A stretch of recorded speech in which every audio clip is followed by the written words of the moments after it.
DR Wine, o retorno.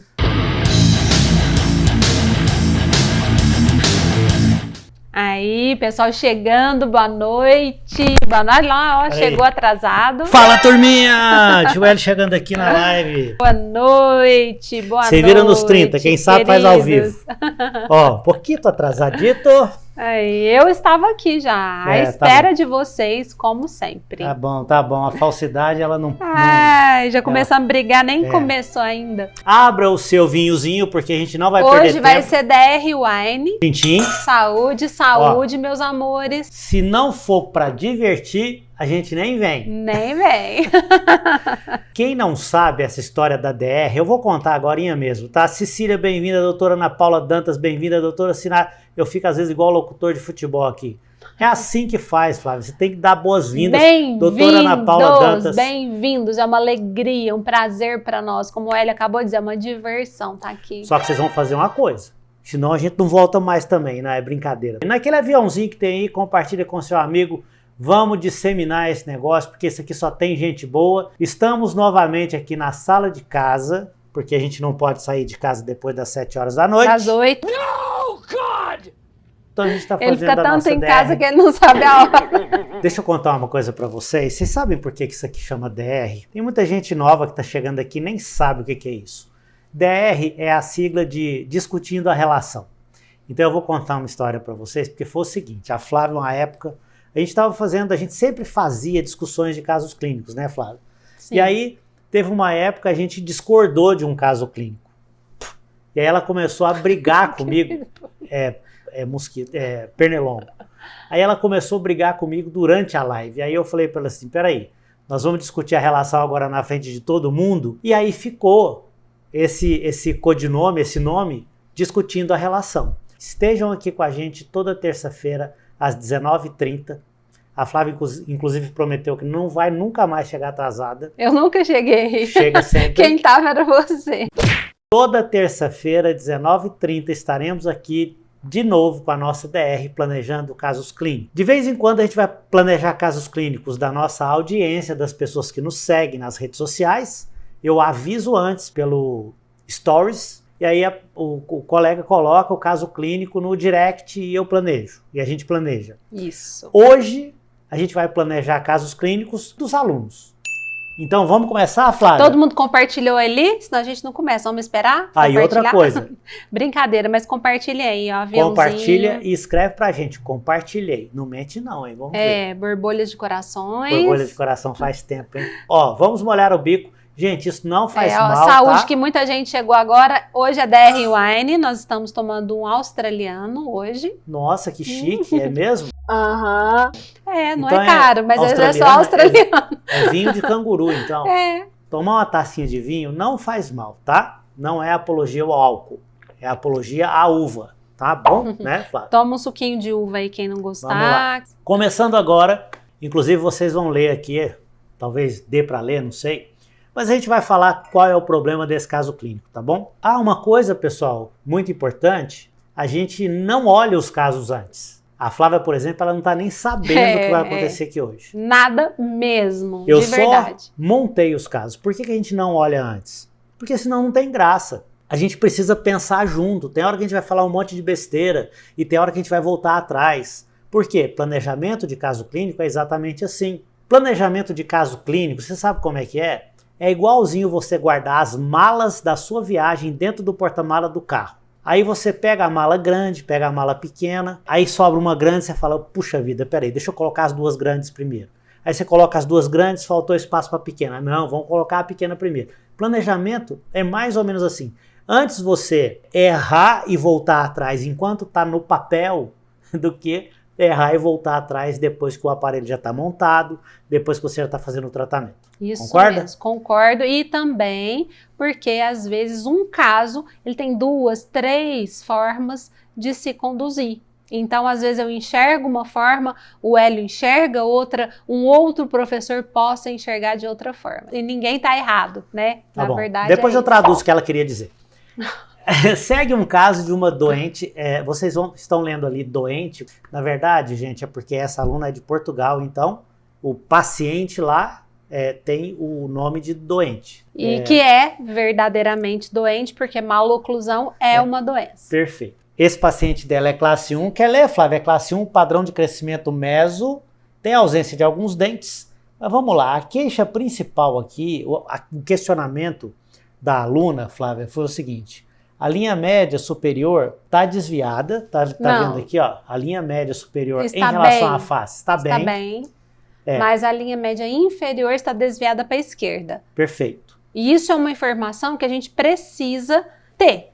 Na hora de fazer qualquer planejamento, se houver uma linha média desviada, a informação, se essa linha média que está desviada é superior ou inferior, muda todo o planejamento. Então, quando a gente for planejar casos aqui, a informação é importante para nós. Talvez seja a informação mais importante no momento que você vê o paciente antes de pedir a documentação. Sim, você já percebeu? Porque essa linha média, se não tiver anotado qual é que está desviada, você não tem como você dar continuidade ao planejamento, você nem começa. Isso. Então, assim, o paciente chegou na sua clínica para fazer uma avaliação, já de cara, ele está conversando com você, você já vai anotando.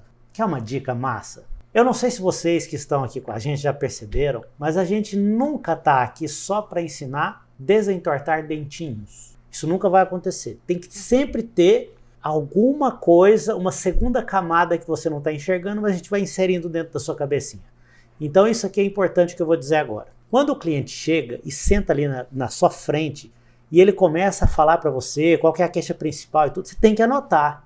Porque quando ele voltar na próxima consulta, você vai pegar aquelas anotações e a hora que ele se sentar ali no seu escritório, você vai relembrar o que você anotou. Você olha para o João e fala assim, João, vamos lá. Naquela primeira consulta, você me falou que você tinha uma dificuldade de mastigar desse lado, uma dor do lado esquerdo e tal. É isso mesmo? Você sabe o que vai vir na hora, Flávia, na cabeça do João? Ele vai olhar para você e vai pensar assim, essa pessoa, primeiro, é organizada, ela sabe do meu assunto, ela anotou, então ela está tendo cuidado comigo. Faz isso. Sabe por que eu estou falando isso para eles? Eu vejo tanta gente que fica assim, agora o mundo acabou, é crise, é a concorrência, abriram uma clínica em frente à minha, eu mudei de cidade, já tem não sei quantos anos e está difícil até hoje. Aí a pergunta que eu te faço é o seguinte, você já fez isso? Você já demonstrou para o seu paciente que você se importa com ele? Tudo que você puder fazer para mostrar para ele que você está se importando com ele, inclusive olhar no olho dele, prestar atenção no que ele está falando, vai mudar, faz a diferença. Põe só uma foto aí que tá ruim só esse escrito, né? Então, larga de implicância, E a importância de anotar a questão da queixa principal é que às vezes ele está buscando algo que você nem pode dar. Exemplo, um formato de dente, um dente conoide, um dente menor. De repente a oclusão dele está perfeita e ele tem um dente conoide, ele quer pôr o aparelho, já usou o aparelho várias vezes, já veio de 3 tratamentos anteriores e ainda não está satisfeito porque a queixa dele é um dente menor do que o normal. Então fiquem atentos a isso, anotem, deem o espelho para o paciente olhar na hora dessa queixa principal e fala, me mostra o que realmente te incomoda. E ele vai mostrar com o dedinho, você fala, me mostra, qual dentinho que é? No espelho. Tá, esse aqui tá bom, você acha que ele tá pra cima, pra baixo, pra frente, pra trás? O que é que te incomoda nesse dente? Só que nós viemos aqui para planejar. Então. Vamos planejar esse caso. Ô Flávia, então a queixa, a reclamação principal é que existe um desvio de linha média inferior. Eu não li sobre a queixa principal, a aluna relatou que ela tem um desvio. A queixa, volta lá só para eu ver se está anotada a queixa. Vamos lá. Na realidade, essa é a queixa da paciente. Não, mas... Ela veio para fazer uma reabilitação. Vou deixar você ler para não virar briga desde o começo. Adoro. Bom que a Flávia tem leitura dinâmica, vocês perceberam, né? Não, eu tenho leitura raciocinante. Enquanto estou lendo, estou raciocinando. Oi! Tá bom. Tá bom, vamos planejar para ela. Eu acho que ali, ó, os laterais parecem ser um pouco pequenos.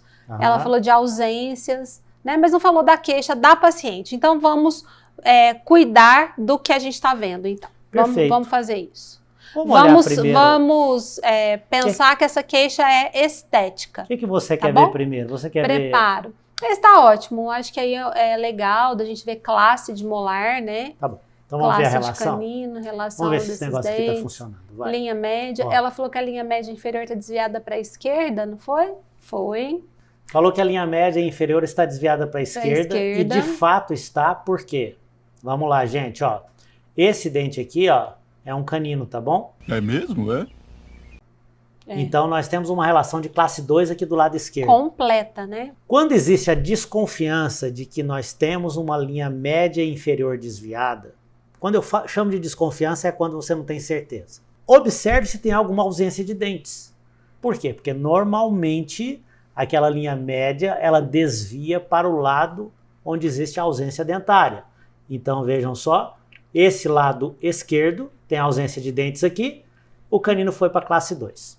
Nesse caso, a gente já entende que esse desvio de linha média inferior, se não for totalmente dentário, é grande parte dentário, porque o desvio de linha média inferior, e é uma informação que você também deveria ter para você e trazer sempre para nós, se ele é funcional ou se ele é dentário. Perfeito. Quando tem essa ausência, a gente vê essa migração desses incisivos para o lado da perda, e muito provavelmente essa linha média está desviada dentariamente. Show de bola. Então vamos lá, vamos pensar num tratamento? Aí, Vamos gente, pensar. observem que interessante, porque olha, nós não estamos aqui só para planejar o caso, mas talvez vocês consigam enxergar a forma com que a gente planeja, tá? Porque isso pode ser mais interessante do que o próprio planejamento. Quando nós estamos observando aqui a boca, dá vontade, dá aquela vontadinha de fazer algumas coisas. Sim. Tá bom? Vamos deixar essa vontade aflorar e vamos botar pra fora um monte de besteira? Isso é legal. É. Só pra gente fazer, olha, Brainstorm. brainstorm. Você sabe qual que é o significado de brainstorm? É um toró de palpite. É uma chuva de palpite, tá? É verdade. Quer dizer, às vezes não. Vamos lá. É necessário fazer um implante aqui e talvez aqui também, né, Flávia? É. Vamos imaginar por quê. Se eu tenho uma ausência superior do lado direito, meu molar já está em meia classe 2 ali, ó. Talvez até por causa do inferior que esteja inclinado, a gente não viu na panorâmica. Aham. Mas vamos imaginar que você queira, dono do caso aí, dona do caso, fechar esse espaço superior do lado direito. É possível? É possível. Mas é o melhor para esse paciente? É o que vai mais rápido? Eu tenho minhas dúvidas. Por quê? O espaço ali já é de um implante. Perfeito. O molar deu uma inclinadinha. A hora que você verticalizar, alinhar, nivelar esse molar, e às vezes vai colocar uma molinha ali para abrir um pouquinho de espaço, olha quem entra no eixo ali, ó, o pré-molar. Cuidado se derruba o copo, Flávia, cuidado. Pelo amor de Deus, mas não faz isso não. Não, ó, não, isso não. É, Mola a desse bola lado não. Já, tá vendo? Eu tô pensando alto e já falei que mola não. Ah, e outra coisa, por quê? Por que a mola não? Mola não, porque quem tá errado é o molar inferior que deitou ali, ó. Se você alinhar o inferior, ele vai ficar em pezinho e vai encaixar super bem ali. Até porque nós temos a linha média superior correta. Correta. E não se iludam. Você colocou uma mola aqui no meio, vai acontecer efeito de ação e reação. Então, se a linha média superior está correta, não faça isso. Não pode. Já que... então, eu tava completando meu raciocínio. Tá bom. Aí, se você pensa assim, não, vou fechar esse espaço para essa pessoa economizar um implante. E, normalmente, quem está começando, claro que os veteranos ainda vão pensar assim, mas quem está no início da carreira, normalmente pensa em fechar para ajudar o paciente e fechar com elástico em corrente. Eles fazem muito isso. E colocam o elástico em corrente, você vai tirar tudo do lugar. Então, o que estava fácil de engrenar vai sair totalmente do lugar. Por quê? Aquele molar vai mesializar, aqui vai acabar distalizando pouco, mas vai sair da classe 1 que está ali. Ele está com medo de eu quebrar a taça, gente. É claro que ela vai quebrar a taça. Eu estou vendo ela que quebra não vai. sempre. Então, esse canino aqui, ó, ele não pode sair desse engrenamento que ele já está. Se eu tentar fechar aquele espaço com um elástico em corrente, o que às vezes as pessoas que estão iniciando pensam, Tá muito errado, não tá certo. Esse não é um planejamento que algum outro professor faria, na minha cabeça, né? Tô pensando assim. Então, não pode fazer isso. A mesma coisa acontece com o inferior. Eu já tenho praticamente um espacinho ali, ó. Se eu considerar esse diastema aqui, aí sim eu poderia colocar um pouquinho de mola ali para fechar esse diastema, acabar de engrenar aqui de classe 1, certo? Certo. E pronto, tá pronto para o implante. Esse lado aqui. Esse lado aqui tá pronto. Não, o outro lado ninguém falou ainda. Que o outro lado que é o problemático, né? Tudo bem. Então, do lado direito, por enquanto, estamos imaginando alinhar, nivelar, fazer o implante aqui em cima. Implante superior e esse inferior implante inferior. Um pouquinho de mola só para ajudar aqui, ó. Fecha esse diastema. Fecha o diastema, fechou o diastema, parou com a mola e já Cuidado coloca com essa uma molinha mola. fechada, travada no fio, tanto superior quanto inferior, para que depois, durante o resto da movimentação, você não perca esse espaço dos implantes. Eu não concordo com essa mola aqui. Mola fechada? Aqui, aberta aqui, ó. Ah, tá. Eu não concordo com essa mola aqui. Eu Porque assim, eu tenho que não concordar com alguma coisa, tá? Se não fosse assim, não chamaria DR. Eu tô olhando o que vocês estão escrevendo aqui pra mim, tá bom? Deixa eu ver. Isso. Deixa eu contar uma coisa. Você sabe por que eu não concordo com essa mola aqui? Lembra que o espaço inferior não, a linha média inferior está desviada pro lado esquerdo? Sim. Pronto, já acreditei. Já concordei. Você concordou comigo, já né? Já concordei. Escuta essa. Se a linha média inferior está desviada pro lado esquerdo e você mesializar esse canino, eu acho que não é um bom negócio. Claro que esse canino está de classe 1, então eu manteria ele exatamente onde ele está.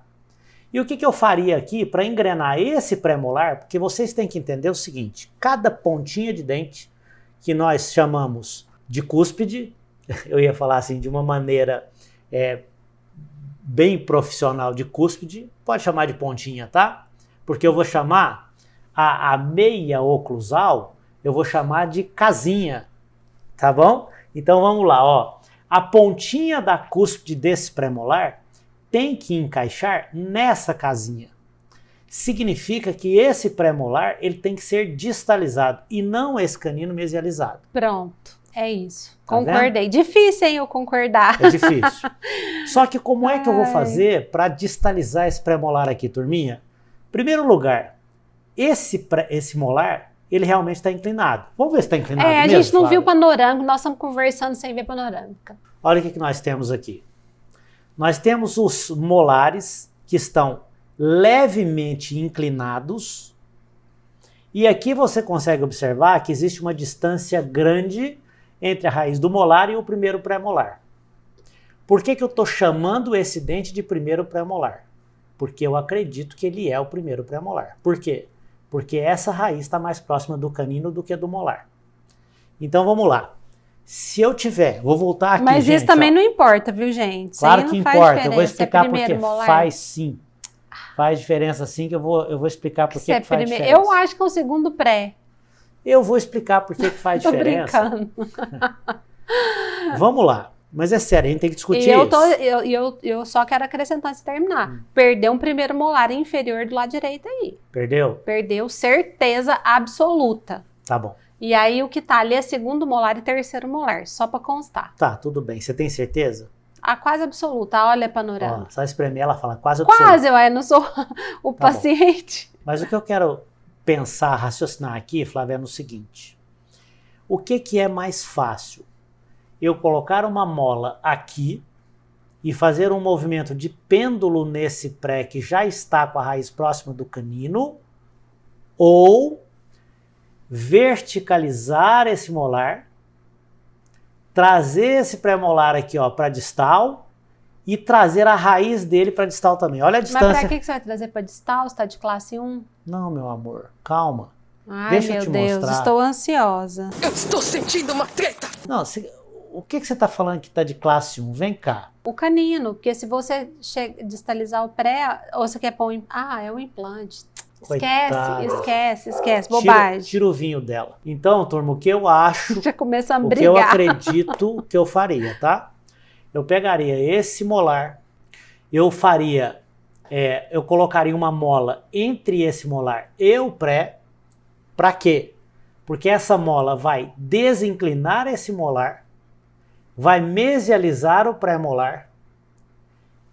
Esse pré-molar vai fazer um movimento de pêndulo, veja isso, ó.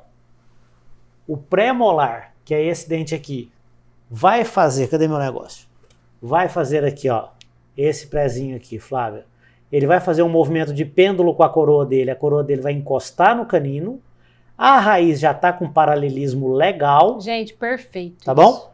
E essa distância enorme aqui, olha. Já tem o espaço para o implante. Para o implante. Vamos perfeito. lá. O movimento de pêndulo de uma coroa, ele é sempre mais simples de se fazer. O movimento da raiz é mais complicado. Se eu fosse pensar numa outra forma de fazer esse tratamento aqui inferior, eu teria, imagina só, que verticalizar o molar como? Colocando um mini implante extraalveolar. Tá? Aí eu distalizaria esse molar, pegaria esse pré, a coroa dele, chegaria para distal. Para quê? Para ele encaixar na casinha dele lá em cima. Só que aí eu teria que contraangular o bracket do pré para trazer essa raiz até aqui. Olha a distância que ela vai caminhar. Para depois eu conseguir colocar um implante.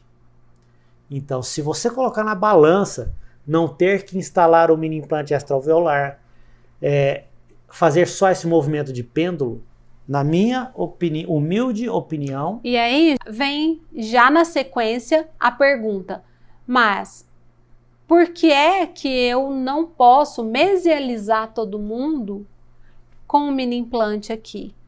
Ao invés Essa pergunta aí? Tem. Perfeito. Tá.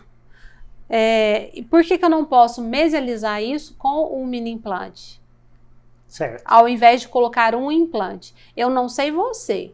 Eu prezo muito pela simplicidade. Pela simplicidade, pela rapidez, o tempo de tratamento. Claro que a gente vai ficar fazendo besteira para acabar rápido, não é isso. Mas entre ficar, sei lá, 1 ano e meio, 2 anos a menos de tratamento e fazer o implante, eu acho que o custo-benefício disso aí é melhor fazer o implante. Dá para fazer com mini implante? Dá para fazer. Mas olha lá na panorâmica. O quanto que aquele molar teria que mesializar, já que eu tenho aqui o espaço para o implante. Então, eu teria que verticalizar esse molar primeiro e depois mesializar. E a gente sabe que isso... Olha, vou falar, o último que eu fechei o espaço de um pré, mesializando o molar num adolescente, porque tinha agenesia, foram 3 anos e meio. Não, você pode calcular isso aí, não é a gente que está falando, isso está nos artigos, tá bom? Você vai conseguir fechar de 0,3 a 0,5 milímetros por mês. Se for muito otimista, 1 milímetro por mês, é difícil demais acontecer isso. Então imagina só, se eu tenho, normalmente esse paciente, os pacientes assim, eles perderam um primeiro molar, que é o dente que nasce com 6 anos de idade.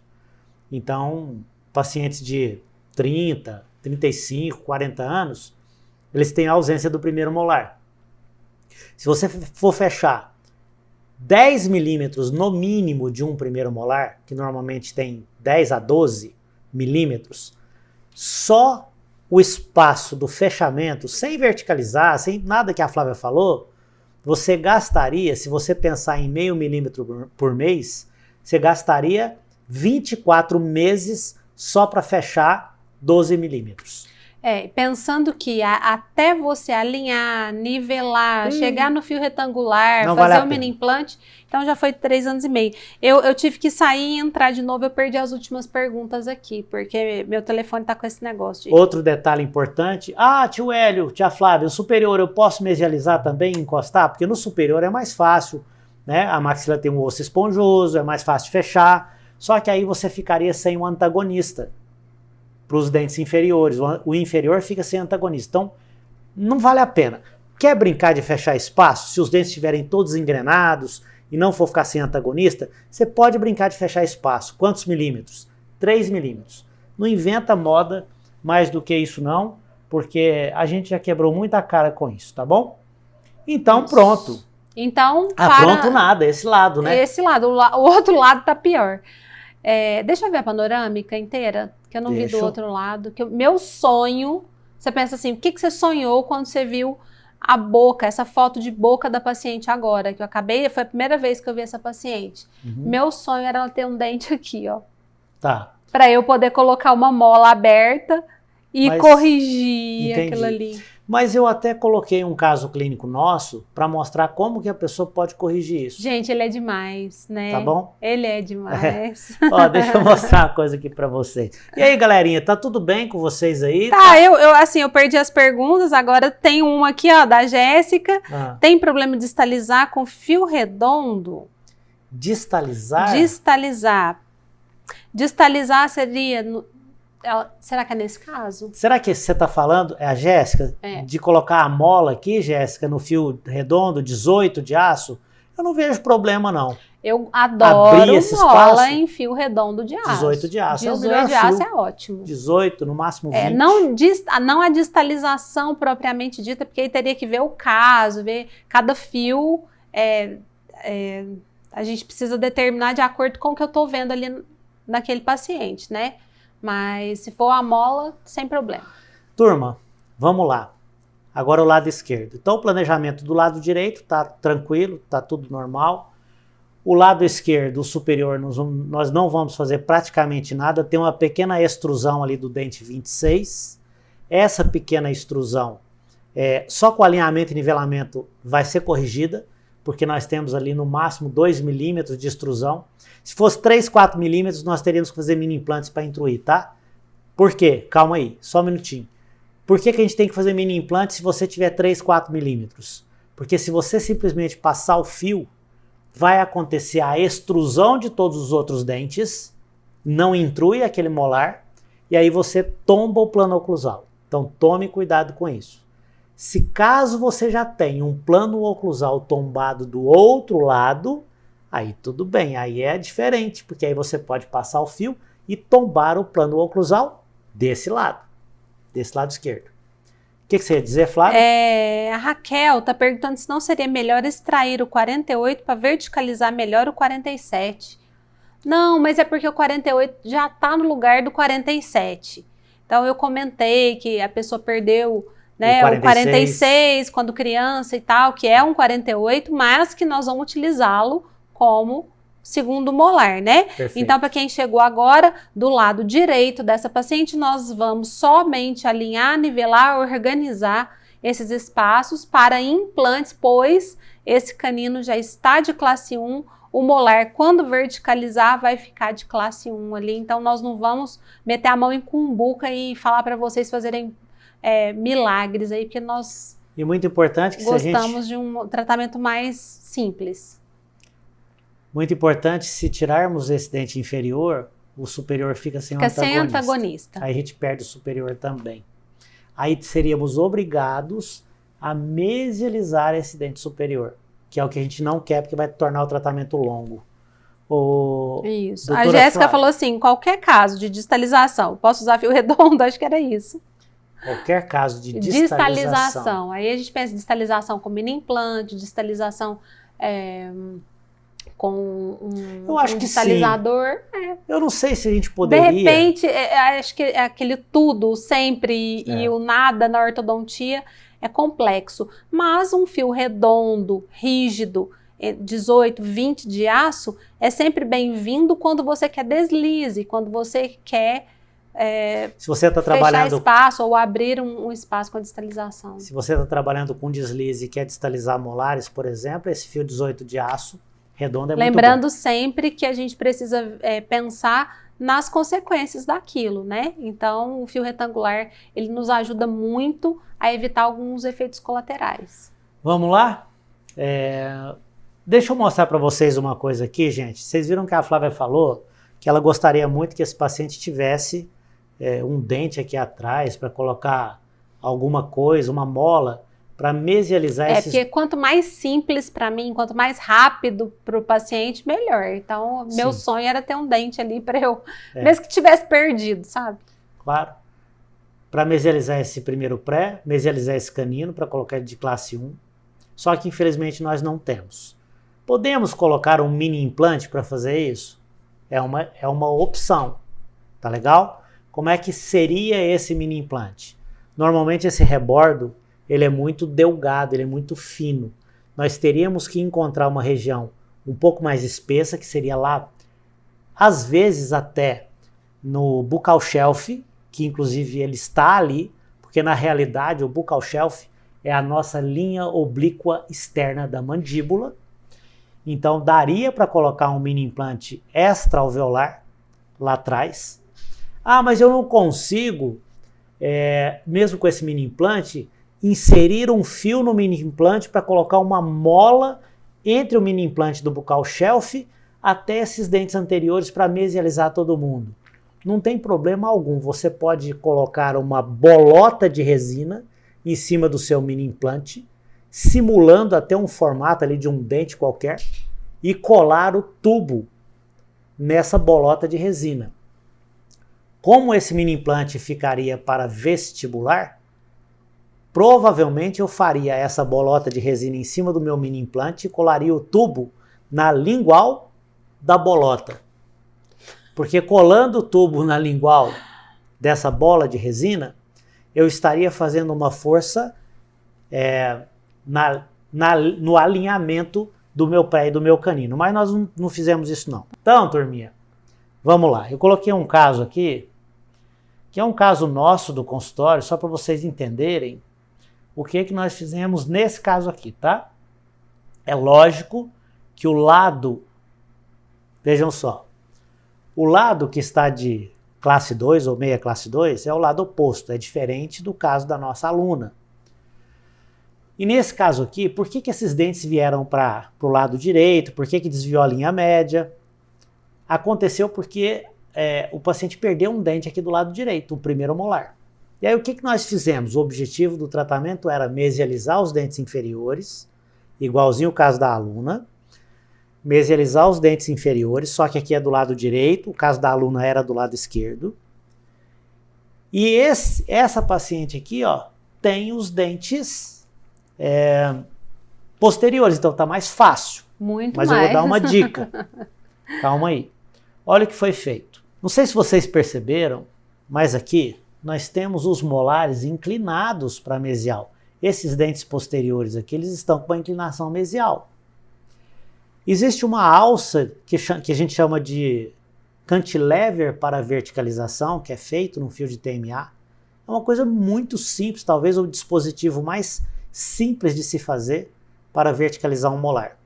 Então, já que nós tínhamos esses molares, esse molar inclinado, e eu gostaria que esse canino viesse para mesial junto com todos os dentes anteriores, nós utilizamos um cantilever para verticalização.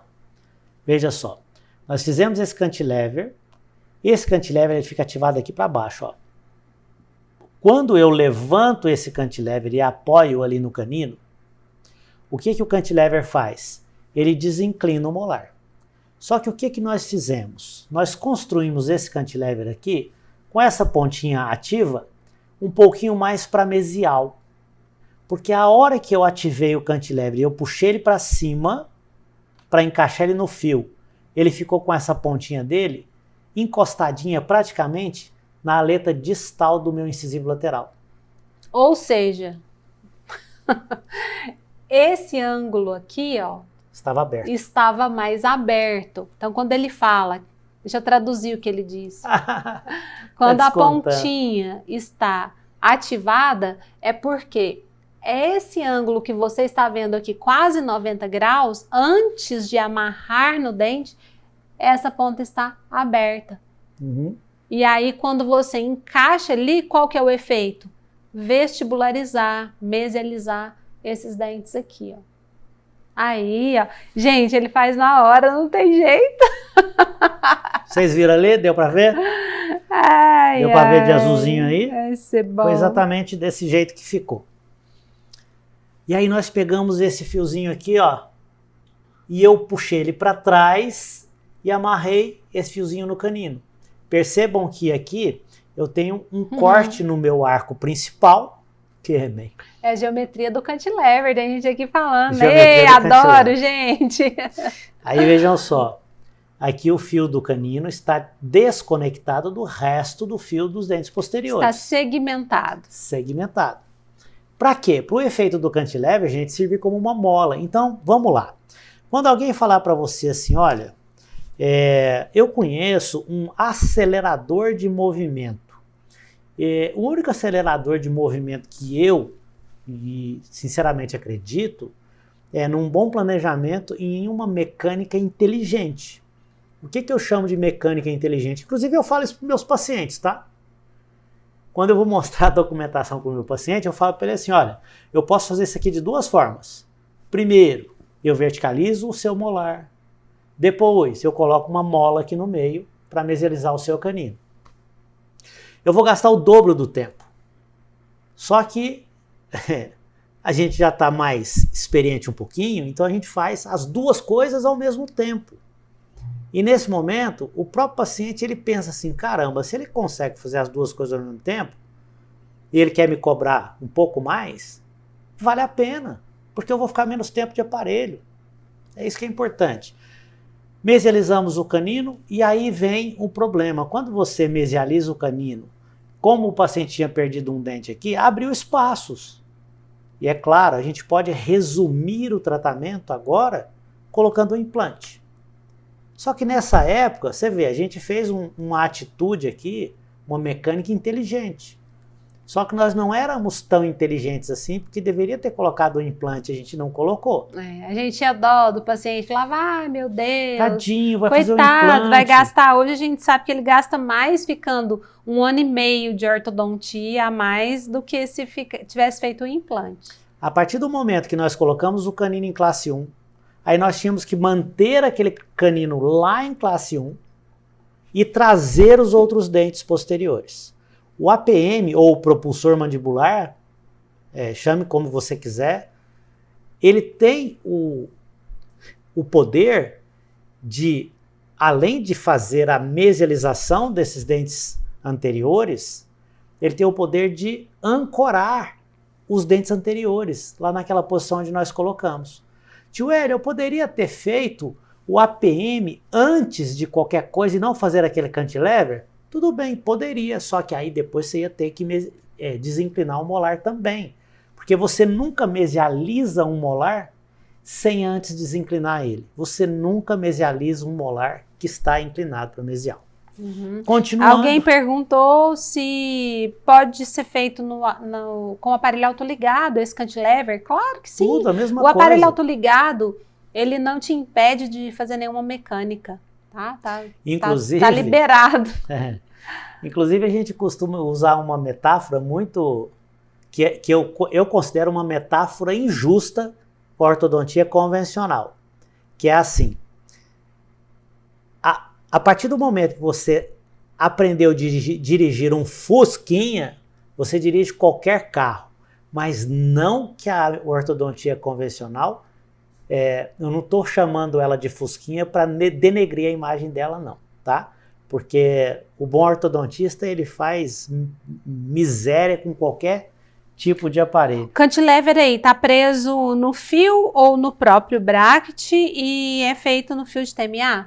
É feito no fio de TMA e o cantilever está preso no tubinho do molar, que é um tubo, naquele caso, um tubo duplo.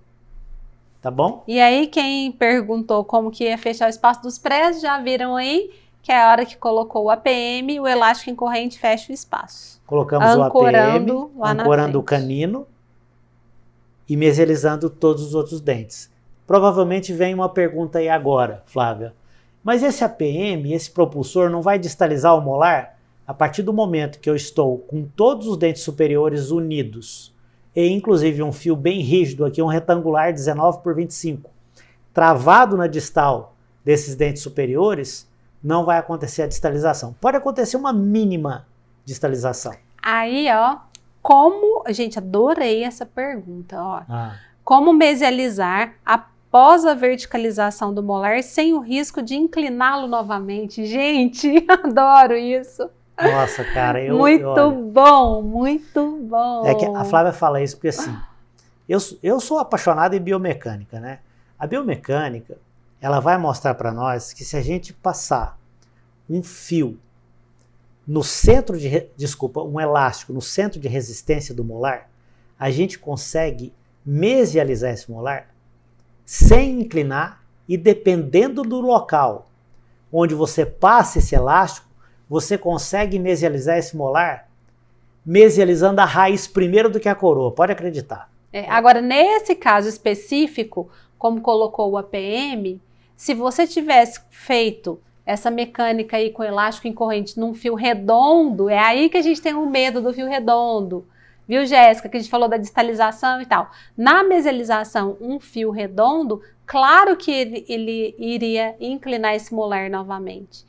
Agora, o fio para que se coloque um APM, no caso que foi colocado aí, ele é 19 por 25. Exatamente. Então, o molar vem de corpo.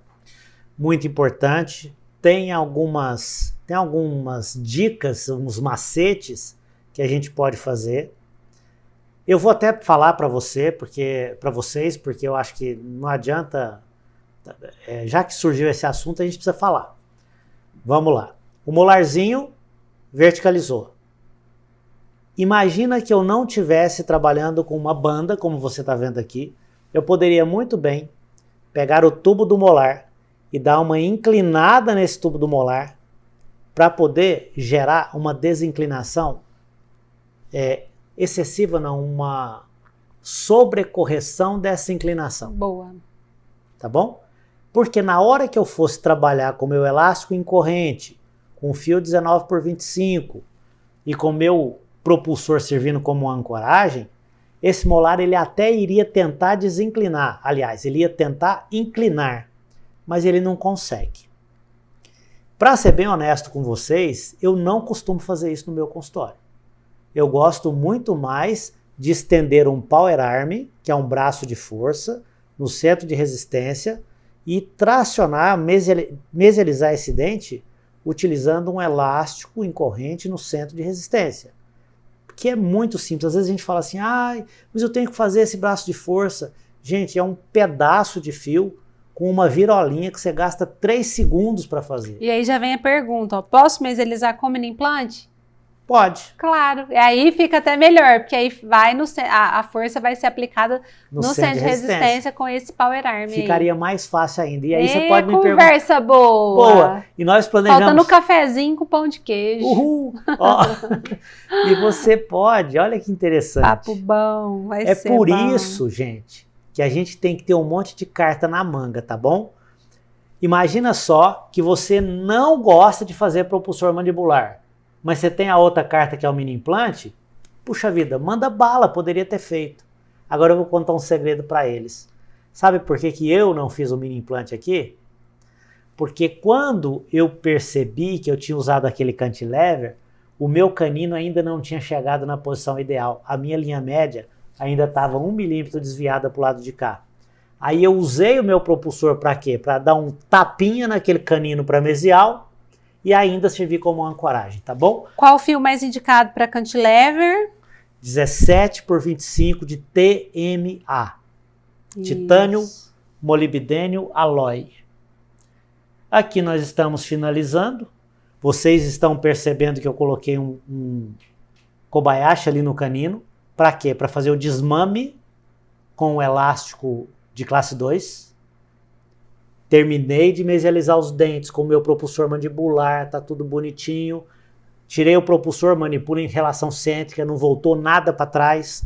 Então quer dizer que eu tô de classe 1. Tá perfeito. Aí vamos lá. Só que eu vou simplesmente tirar aquilo tudo e pronto, acabou? Não. Aí eu vou colocar um elástico de classe 2 ali e vou pedir para esse paciente usar para dormir 2 meses. Pelo menos. Perfeito. Eu preciso ter certeza que eu corrigi essa classe 2. Ainda estamos no cantilever aqui, ó. Teria que estar com tubo duplo, né? Sim, para fazer o cantilever. O tubo duplo no molar. Tubo duplo no molar. No molar. É. E o paciente reclama muito, que machuca muito. Normalmente não. Cantilever? Normalmente não reclama. Tem que viu? ser bem feitinho, tá? É. Ele tem que contornar a face já vestibular. emenda nessa aqui, ó. Tem alguma dica para melhorar isso do trauma? Tem. Vamos lá. Em primeiro lugar, quando você confecciona o seu cantilever, você tem que confeccionar ele passivo. Ele vai tangenciar o rebordo alveolar vestibular sem encostar na gengiva e sem ficar muito paravestibular. Porque se encostar na gengiva, vai fazer uma ulceração. Se ele ficar muito para vestibular, vai machucar a bochecha. E mesmo assim, você fez o contorno bonitinho, aí depois você ativa e amarra o seu cantilever. Você pode colocar, olha aqui, isso aqui, Tubo de proteção.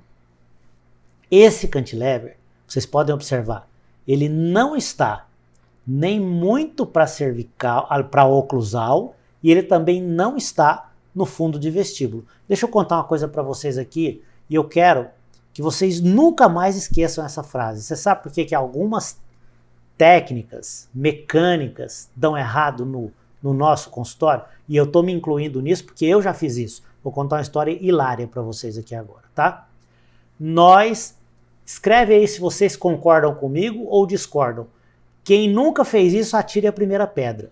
Nós, ortodontistas, somos tão inteligentes e criativos que a gente às vezes aprende as coisas por escutar, mas esquece que tem detalhes milimétricos que vão fazer um negócio desse simples dar errado. Gente, para tudo, tudo. Repete. Porque foi muito perfeito isso que ele falou. Nós somos criativos. Qual que é a palavra que você fala? Você não pode aprender a coisa na orelhada. Orelhada. É o que nós mais falar fazemos. E vou fazer, pelo amor de Deus. Tá bom? Então eu vou contar a história hilária para você que eu fiz, tá? Duas. Uma do cantilever, na época que eu era bem jovem e achava que era só bater. Eu bati o olho, eu já vi como é que faz. Inclusive, você que está assistindo a gente, se você não sabe exatamente como é que faz esse cantilever, não faz não. Não faz agora não. Por quê? Porque senão você vai fazer, vai dar um problema e você vai injustiçar esse cara aqui, ó, esse cantilever. Você vai falar assim, não, cantilever é uma porcaria, não funciona. Machuca, Agora escuta essa. Eu assisti uma época num congresso, um professor mostrando um arco de Ricketts em uma criança, e essa criança, era um arco de Ricketts em uma criança, e eu não lembro qual era a mecânica que ele estava fazendo, não me lembro agora. Eu sei que eu lembrei, era uma mecânica intrusiva para os incisivos inferiores para correção de uma mordida profunda. Isso, gente, eu cheguei no meu consultório e falei assim, gente, é fácil demais. Esse arco vem, ele engloba ali os incisivos. Pelo que eu enxerguei, parecia que entrava no bracte do canino. Ideal nem é chegar no bracte do canino. Encaixa, faz aquela dobrinha para baixo, encaixa no molar e aí faz a ativação no molar. Isso é fácil demais. 30 dias depois, volta o meu pacientezinho, com os incisivos não intruíram porcaria nenhuma, e o molarzinho fez assim, ele deu um tombo para trás, sabe, bêbado quando cai de costa na porta do boteco? Nosso tempo vai acabar, viu, daqui a 10 minutos. Mas por que aconteceu essa caca comigo? Porque eu só olhei, na orelhada eu escutei o cara falar, achei que eu sabia fazer. Outra do cantilever, deixa eu dar um puxão de orelha em vocês aqui, ó. Se esse cantilever, turminha, ficar para cima na direção desse rebordo gengival e esse cantilever aqui ficar encostado nesse rebordo gengival, quando o seu paciente voltar, ele vai voltar com 2 a 3 milímetros de retração gengival. Pode acreditar. Pode acreditar. Pode Tá acreditar. Então vamos lá. Eu sempre puxo a orelha dos nossos alunos. Há pouco tempo, vocês estão sabendo, a gente fez o lançamento do curso de ortopedia.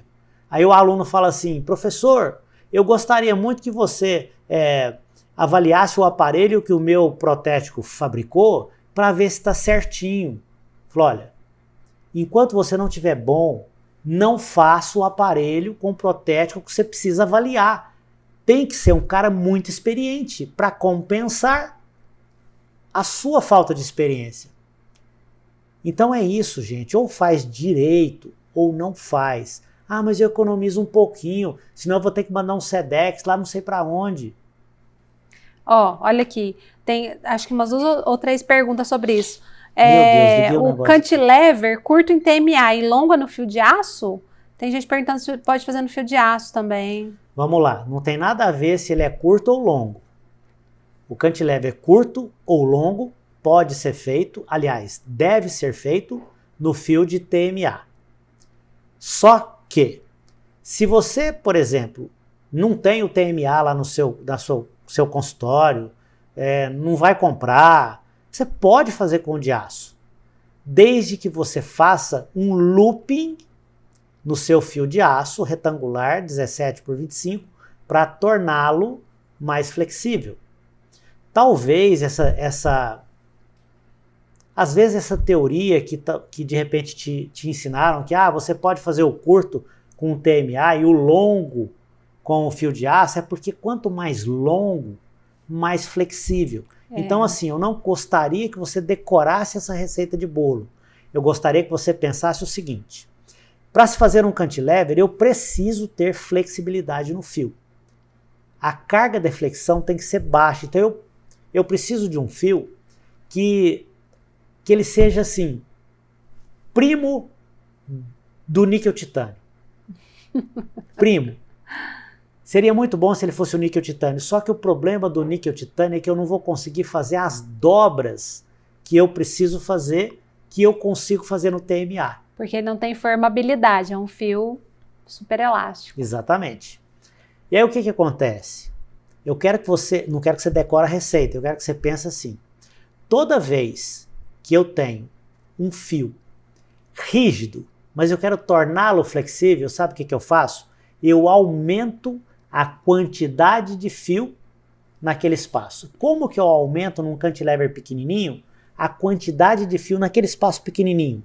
Eu faço um looping nele. Tanto é verdade isso que nós aprendemos lá na nossa base da ortodontia que, por exemplo, uma barra transpalatina feita com um fio 1.0, que ela não tem aquela cofã, como é que é o nome daquele negócio lá que eu já não lembro mais? Uma barra transpalatina reta, lisa, sem nenhum tipo de dobra, ela é muito mais rígida e teoricamente serviria como ancoragem. E a barra transpalatina, quando eu quero movimentar os dentes, eu faço uma cofã nela, eu faço um ômega nela. É isso aí. Tá bom? Tem gente falando assim, coloca TMA e pronto. E pronto. O Ricardo falou, diz que live boa não cai. Obrigada. E sobre extrusão também. Muita gente perguntou porque extrusão... quem perguntou sobre extrusão é aluno meu. Certeza sabe, absoluta. Já sabe, né? Certeza absoluta. Muito bom, gente. Adorei esse papo de hoje. Deixa eu contar para vocês uma coisa aqui sobre extrusão. Vocês têm toda a razão. Se você tiver com um cantilever simples, aliás, qualquer tipo de verticalização, tem as suas exceções, mas qualquer tipo de verticalização de molar vai provocar uma extrusão. A extrusão, tem hora que ela é boa para nós. Aí eu tenho um espaço interoclusal, meu molar deitou e não está encostando em nada. Perfeito, eu escolho um cantilever que extrui. Ou então, de repente, o meu paciente tem mordida profunda, eu levanto com batente anterior e deixo extruir lá atrás. Eu quero que extrua mesmo. Depois você vem e corrige, né? Só que tem caso que eu não quero a extrusão. Aí eu teria que fazer um cantilever duplo. Só que isso aí é um papo longo pra... Quem sabe a gente pode... semana que vem a gente conversa, vai. Vamos fazer o seguinte... Terça-feira, 19h30, estaremos de volta aqui. E eu vou deixar anotado agora, além do planejamento da DR, eu vou falar para vocês como é que você verticaliza um molar sem extrusão, combinado? Isso aí, ó, pronto. Só que vocês vão chamar os amiguinhos. Pode ser? Pode ser, E claro pode. traz a sua tacinha de vinho, que a gente bebe só uma vez por semana. É verdade. Então tem que ser na E terça-feira. tem que ser com vocês, tá vendo? Ó, a gente bebe vinho com os amigos. Fechou, turminha? Obrigada, gente. Que delícia. Nossa, como foi bom estar aqui Obrigado hoje. pelos comentários, porque é isso Foi que muito faz legal. a live ficar Muito bacana. legal. Obrigado. Foi um bate-papo assim, ó. Gostoso. Nós nem brigamos hoje. Pois é, né? Mas você não deixa nem eu falar, você fala, né? Sem parar. Obrigado por tudo. Tchau, gente. Beijo Obrigada. pra vocês. Até Fiquem com terça, Deus. hein? Terça-feira.